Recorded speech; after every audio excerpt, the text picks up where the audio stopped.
We have the left and Islamic radicals busted for working together. Someone should tell Good Morning America to stop investigating me and my situation of how what my future is going to be, and maybe start investigating on what the hell is happening in our world. I'm sorry, is that too gloom and doom for Good Morning America? The president said yesterday that he understands. He remembers what it's like to pump his own gas. Well, how big of you, Mr. President. The message was clear. Get used to it. So let's put this piece of the puzzle together here. You're going to have people struggling for food, not just here, but all over the world. We are behind the curve. Food, fuel, jobs, their money that they've worked their whole life for. What you have in your bank account is worth less and less every single day because we are inflating the money. They are stealing it from you. And it's happening all over the globe. It's not just us. Does that make a country more or less stable? You tell me. Now, imagine that there are people, whether it be for money or religious reasons or for power or political reasons, whatever it is, maybe some of them are just nuts. People are intentionally pushing the world over the edge. They're taking the crisis. I mean, I wanted to point out to Good Morning America today, that really, I wanted to point these things out to you and use Good Morning America as an example. Because when these things happen, I want you to clearly remember the people who told you, the same people who told you, don't worry about Fannie and Freddie. Don't worry about illegal aliens signing up for loans that they can't afford. Don't worry about Van Jones, a 9/11 truther in the White House. He's not there. Don't worry about Obamacare. It's going to make things better and easier for your doctor. Don't worry about raising the debt. Don't worry about shutting down the Gulf oil. Don't worry about Jeremiah Wright. He didn't even listen to his preacher. Don't worry about closing Gitmo. Don't worry. He's not divisive. He's not in bed with the unions. Special interests. Nothing's going to come of GE. What? Don't worry. Those same people that told you those things then are the same exact people who are telling you today, don't worry. Don't worry. These things won't happen. I pray every night that they are right. But if they are wrong, hear me now. Please remember these words. If they are wrong, don't worry. With God and values and principles and the Constitution and each other, if we stick to what has gotten us this far and we stick together, we will be fine. It will be tough because one of the other pressures that is building in this perfect storm is political unrest. People putting things together. Who could possibly be putting any kind of architecture in? Political unrest. We go there next.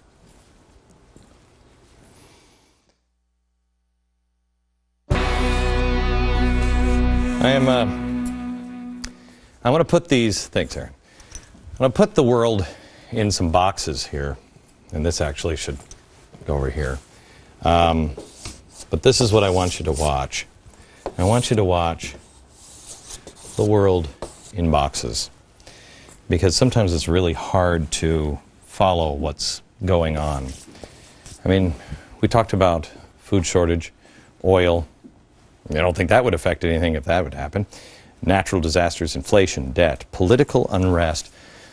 But there's also a couple of other things. And when you start to see the cascading effect of what I talked to you about, the cascading effect that was happening here. Oh man, is John Stewart, John, what are you going to do? Seriously, when I leave, what are you going to do? Who's going to give you this material? You know how crazy this looks? You're going to miss me, John.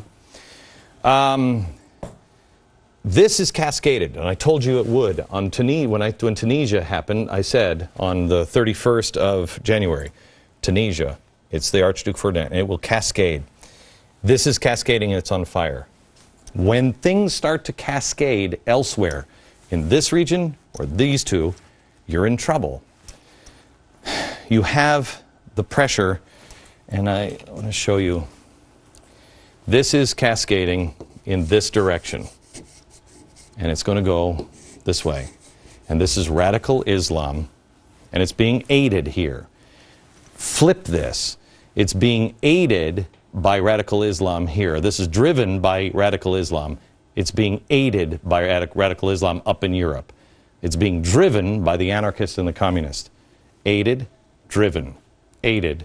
I'm sorry, driven, aided. This is where you will always get involved, because once it starts affecting you and your life, you are neither of these activist radicals. This is what gets you involved. Trouble with food, money, heat, jobs. And that's what they're counting on.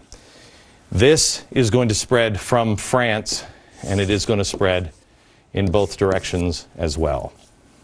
This is going to spread up, and I will show you how. And it is already spreading. These guys, the radicals, are already spreading. There will be more that come from this direction, up here, and it will spread. And once it does, the question is, how much weight can be put on the table before it collapses? Radical Islam. I think you're already seeing radical and hardline Islam spread into West Africa, Asia, Spain, Greece, Turkey. Watch Turkey. All of that influence is going to go up. You couple that unrest with the anarchist, and it spreads further. Russia is already having trouble again with Islam. Russia is hardline enough and nasty enough to just crush or kill anybody who gets in their way. England won't have that luxury. England is going to be trouble. You combine all of these activists with people actually struggling with food and basic necessities and more unrest. The radical Islamists are not the only ones trying to capitalize on the crisis. In Central America, you have the communists and anarchist groups operating there. We already know that Hollywood favorite Hugo Chavez is a full-fledged socialist. He is a dictator. Top U.S. military commander now. Have you heard this? And when you do, ask yourself, why have I not heard it before? Top U.S. military commander is now warning the government to pay close attention to Iran's increased visits to Venezuela. Iranian visits to embassies in Central America has doubled since 2005. Meanwhile, Chavez's government has confiscated the industry, one right after another: oil, media, food, you name it. Meanwhile, in Brazil, they have just elected a militant Marxist president. Have you heard that? If you watch this show, you did. Nobody seems to mind that she was a guerrilla combatant, a communist, who in the 1970s was in prison. No big deal, right? But now there are reports that Hezbollah is in South America. Remember, Hezbollah is Iranian, and we have found several handbooks now on our own border. Communists are now active in Mexico. So you have Hezbollah and communists and drug cartels. Here they are protesting. Oh, they're protesting. Oh, wait, oh, that is so amazing. That's a labor union. In another part of Mexico, and this is the story that, to me, and it will seem like a very small thing to you, but I'm telling you, if it's not this, it's going to be something like this. A popular Mexican poet lost his son in a drug cartel moment of violence. This is having him now. He is a sympathetic figure. And I don't mean to say anything about him because I don't know anything about him, except some of his ideas. He is now trying to bring the cartels and the police together to agree to stop the violence. People are begging, see that sign? Begging for anyone to bring peace. How many times have I told you that that would happen when people got desperate enough, they don't care who will bring them peace. He is saying, let's just make a deal with the drug cartels. So, all of these things are down below our border. We're not paying any attention, and they start to head up north. You have the beginnings of unrest here in America.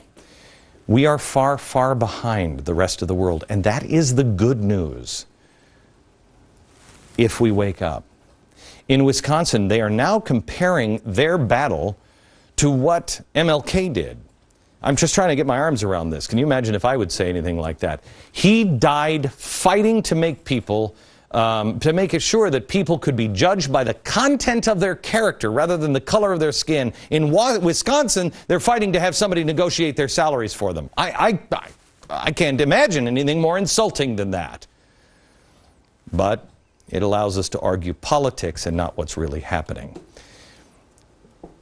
Is the global trend headed towards more unrest or less unrest?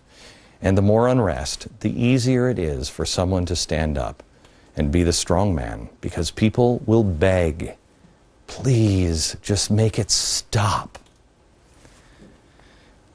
Well, George Soros, who, bring it on, George, bring it on.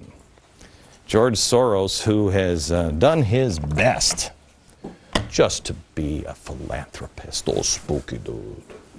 He's already admitted, in his own words, he has a God complex.